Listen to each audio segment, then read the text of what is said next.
Scooty ले या bike. सो इस वीडियो में आई होप मैं आपको आंसर दे पाऊँ कि आपको स्कूटी लेना चाहिए या बाइक लेना चाहिए। तो जो जनरल पॉइंट ऑफ व्यू है कि किसको स्कूटी लेना चाहिए, अगर आपको ट्रैवल करना है विथ थिंग्स, बहुत सारे आपको मतलब थिंग्स के साथ ट्रैवल करना है पॉइंट ए से पॉइंट बी तक, तो definitely scooty can carry a lot of things.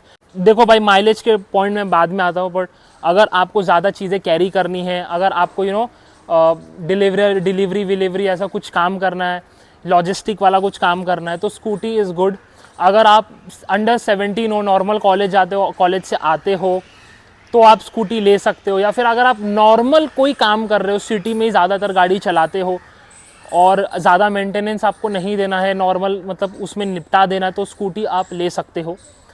अगर आपको लॉन्ग टर्म सोचना है कि लॉन्ग टर्म मेरे लिए क्या अच्छा है, अगर आपको एक अच्छा इंजन चाहिए, अच्छा परफॉर्मेंस चाहिए इंजन से, माइलेज डेफिनेटली बाइक्स में भी अच्छी खासी मिल जाती है अगर 150 की सीसी की लेते हो तो। एंड अगर आप एक खर्चे से बचना चाहते हो, जैसे कि फ्यूचर में हम सोचते हैं कि यार बड़ी बाइक बाद में लेंगे, अभी स्कूटी ले लेते हैं, ये सब, तो अगर लॉन्ग विजन में मैं मोटा मोटी बोलूँ तो आप बाइक आपको लेना चाहिए। एंड अभी हम एक एक करके इसके पॉइंट्स कवर करते हैं। जैसे कि लुक वाइज स्कूटी में भी अपनी एक अलग डिज़ाइन आती है, बाइक्स में भी अपनी डिज़ाइन आती है। तो जो मेन हमारा पॉइंट है वो है माइलेज। ये बहुत ही बड़ा मिथ मैं बर्स्ट करने वाला हूँ अभी, कि हम लोग को लगता है स्कूटी ज़्यादा माइलेज देती है, बट अभी जो मॉडर्न स्कूटी है, मॉडर्न्स की जैसे कि एंटॉर्क हो गया, बर्गमैन हो गया, एक्सेस 125 हो गया, ये भी ज़्यादा माइलेज नहीं देती, 35 तक माइलेज देती है, 30 to 35 माइलेज देती है।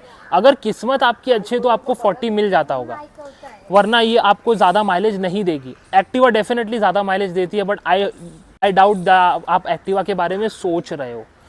उसके बाद अगर मैं माइलेज की बात करूँ 150 सीसी की बाइक्स में, जैसे कि अगर मैं बर्गमैन लेने जाता हूँ तो मेरे को 1,15,000 देना पड़ता है, और एंटॉर्क आई थिंक 125 तक जाती है। तो जब आप इतना पैसा दे रहे हो तो 20,000 और दे के आप N160, N150 ये क्या बोल सकते हैं, FZ आप ले सकते हो, या फिर जो उस 140 या 150 की ऑन रोड मिलती है आप वो बाइक ले सकते हो।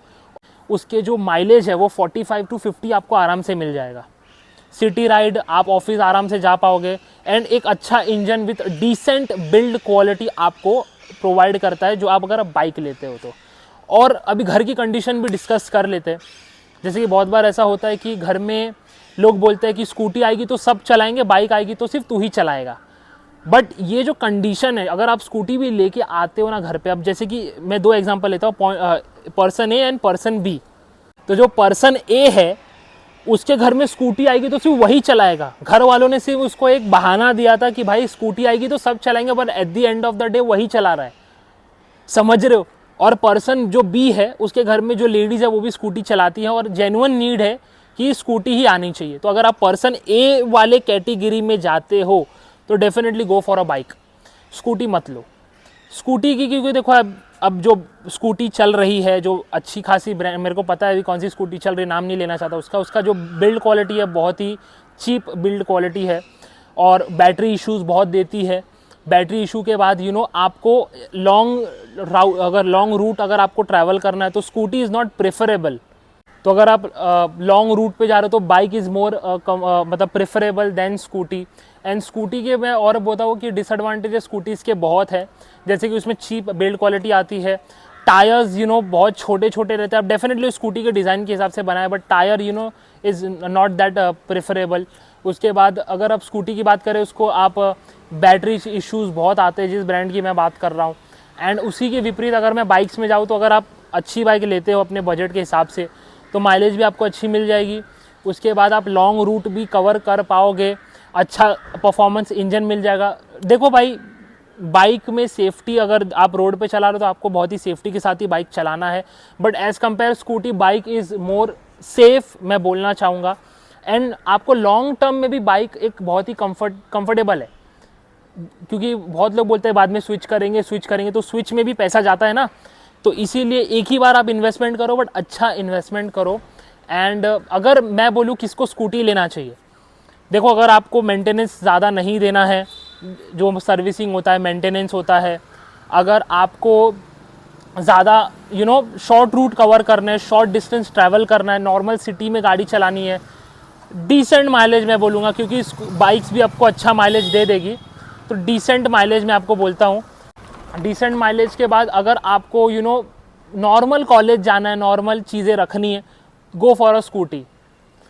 अगर बाइक किसको किसको देखो भाई, बाइक तो सबको ही लेनी चाहिए, बट मोटा मोटी मैं यही बोलूँगा कि अगर आपको लॉन्ग डिस्टेंस ट्रैवल करना है, आपको एक अच्छा इंजन, डिसेंट इंजन चाहिए, अच्छी बिल्ड क्वालिटी चाहिए, नॉर्मल, उसमें भी नॉर्मली आपको सर्विसिंग आएगा, ज़्यादा सर्विसिंग नहीं आएगा, नॉर्मल मेंटेनेंस, नॉर्मल सर्विसिंग आता है, अच्छा माइलेज भी उसमें मिल जाता है, एंड एक अच्छा इन्वेस्टमेंट है बाइक अगर आपको लेना है तो definitely you should go for a bike. Long route भी अगर आप कवर करो तो इसमें कवर हो जाता है, जबकि स्कूटी में वो नहीं होता है, उसका इंजन बहुत ही घर घर करता है अगर आप ज़्यादा लॉन्ग रूट चलाओगे तो और उसका इंजन कैपेसिटी भी कम है, इसका इंजन कैपेसिटी ज़्यादा है और ज़्यादा फ़र्क भी नहीं है पैसे में। तो डेफिनेटली अगर आपको एक अच्छा इंजन भी चाहिए तो you should go for a bike rather than scooty. तो मेरा पिक, अगर आप मुझे पिक करने बोलोगे तो मैं डेफिनेटली बाइक ही पिक करूँगा रेदर देन अ स्कूटी।